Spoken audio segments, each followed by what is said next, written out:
So hello guys, आज देखते हैं ट्रांसपोर्ट ऑफ गैसेस। ठीक है, तो सबसे पहले हम जान लेते हैं कि ये गैस ट्रांसफ़र होता कैसे है। ठीक है, तो ये एक्चुअली O2 और CO2 जो भी ट्रांसपोर्ट होता है, हमने पढ़ा था कि ये कैसे होते हैं, ब्लड से होते हैं। ठीक है, तो अब ब्लड से होते हैं तो ब्लड में भी RBC WBC होते हैं, तो ये किससे होता है तो वो पढ़ते हैं। ऑक्सीजन जो होता है वो 97% होता है RBC के थ्रू। ठीक है, 3% ऑक्सीजन होता है प्लाज्मा के थ्रू। ठीक है, अब हम बात करते हैं RBC की। ठीक है, RBC में 20 से 25% CO2 ट्रांसफ़र होता है। ठीक है, और 70% ट्रांसफ़र होता है एज अ बाइकार्बोनेट। याद रहे, ये बाइकार्बोनेट भी किससे होता है, RBC से ही होता है। और बाकी के 7% किससे होते हैं, प्लाज्मा से होते हैं। ठीक है, अब हम बात करते हैं कि ये होता कैसे, क्या होता है। तो हमने पढ़ा था RBC में होता है क्या, हीमोग्लोबिन। ठीक है, क्या होता है, हीमोग्लोबिन। ये हीमोग्लोबिन क्या करता है, यही ट्रांसफ़र करने में मदद करता है। ठीक है, तो ये होता क्या है कि ऑक्सीजन जो होता है वो ऑक्सीजन और हीमोग्लोबिन कंबाइन करता है। ऑक्सीजन और हीमोग्लोबिन कंबाइन करता है और ये क्या बन जाता है, ऑक्सी हीमोग्लोबिन। ठीक है, और हमने बताया था कि ऑक्सीजन हीमोग्लोबिन से कंबाइन करने का क्या क्या फैक्टर है, पार्शियल प्रेशर मेजर फैक्टर है। ठीक है, तो अगर PO2 ज़्यादा होगा, PO2 ज़्यादा कहाँ होता है, PO2 ज़्यादा होता है एल्वियोलाई में।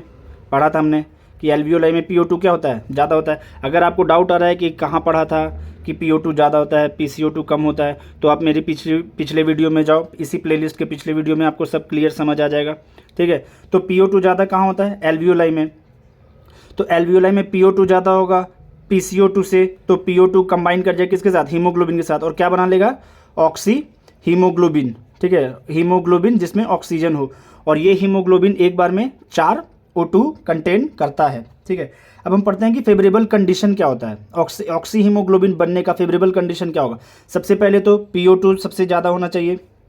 ठीक है, अगर PO2 ज़्यादा है तो PCO2 क्या होगा, कम होगा। PCO2 कम होगा तो H+ भी कम होना चाहिए। H+ कम और टेम्परेचर भी कम होना चाहिए। मतलब कि ऑक्सी हीमोग्लोबिन बनने के लिए एक ट्रिक से याद कर सकते हैं कि PO2 ज़्यादा होना चाहिए, बाकी सारी चीज़ें क्या होनी चाहिए, कम होनी चाहिए। अब ऐसे याद कर लें, CO2 एक एसिडिक होता है। ठीक है, कार्बन क्या है, नॉन मेटल है। नॉन मेटल क्या बनाता है, एसिडिक बनाता है। तो एसिडिक कम, तो H+, अगर किसी सॉल्यूशन में H+ बढ़ गया तो वो क्या हो जाता है, एसिडिक।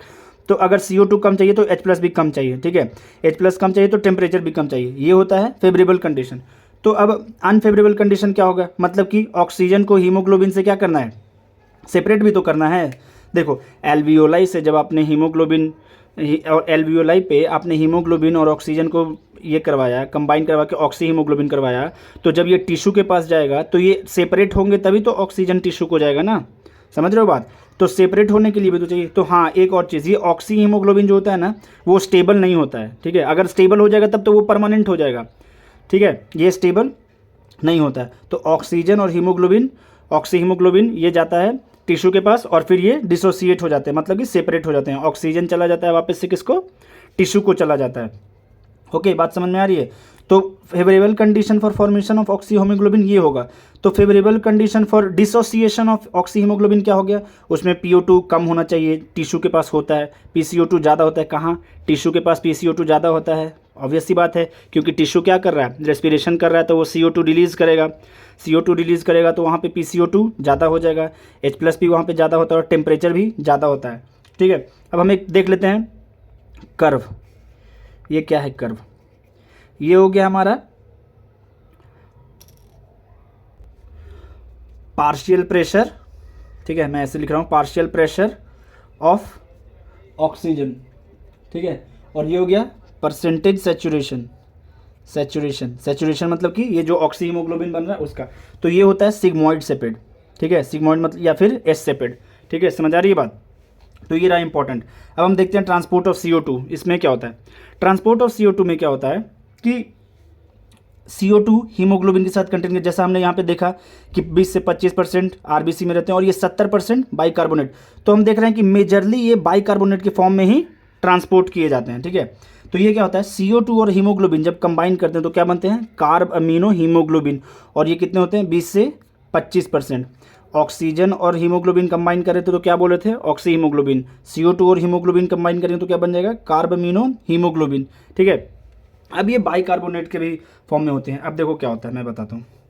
लाइक ये CO2 + H2O आरबीसी और प्लाज्मा में दोनों में एक इंजाइम पाया जाता है जिसको हम बोलते हैं कार्बोनिक एनहाइड्रेज, ठीक है, कार्बोनिक एनहाइड्रेज। बट ये कार्बोनिक एनहाइड्रेज जो होता है ना वो आरबीसी में ज़्यादा होता है और प्लाज्मा में कम होता है, ठीक है। तो ये कार्बोनिक एनहाइड्रेज के कारण ना, मैं यहाँ पे शॉर्टकट लिख दे रहा हूँ, कार्बोनिक एनहाइड्रेज, ये कार्बोनिक एनहाइड्रेज के कारण ना ये CO2 और H2O जो होते हैं वो कन्वर्ट हो जाते हैं H2CO3 में। ये हेल्प करता है, कौन? Carbonic anhydrase. और कार्बोनिक एनहाइड्रेज ही चेंज करता, हेल्प करता है H2CO3 को HCO3- प्लस H+ बनाने में। तो ये होता क्या है कि सपोज मान लो कि ये टिश्यू लेवल पे है, ठीक है, CO2 और H2O, ये क्या बन गया? H2CO3, और ये कहाँ चला गया? आरबीसी में, ठीक है, आरबीसी में ये कंबाइन हुआ CO2 और H2O, और क्या बन गया? H2CO3। अब ये H2CO3 रिवर्सिबल रिएक्शन है, ठीक है, जैसा कि हम देख पा रहे हैं 2 एरो है तो रिवर्सिबल रिएक्शन है। तो ये H2CO3 कन्वर्ट हो जाता है HCO3- और H+ में। बात समझ आ रही है? यही हो गया हमारा क्या? बाइकार्बोनेट, ठीक है। तो टिश्यू लेवल पे आप बताओ मुझे क्या होना चाहिए? PCO2 ज़्यादा होना चाहिए, कम होना चाहिए?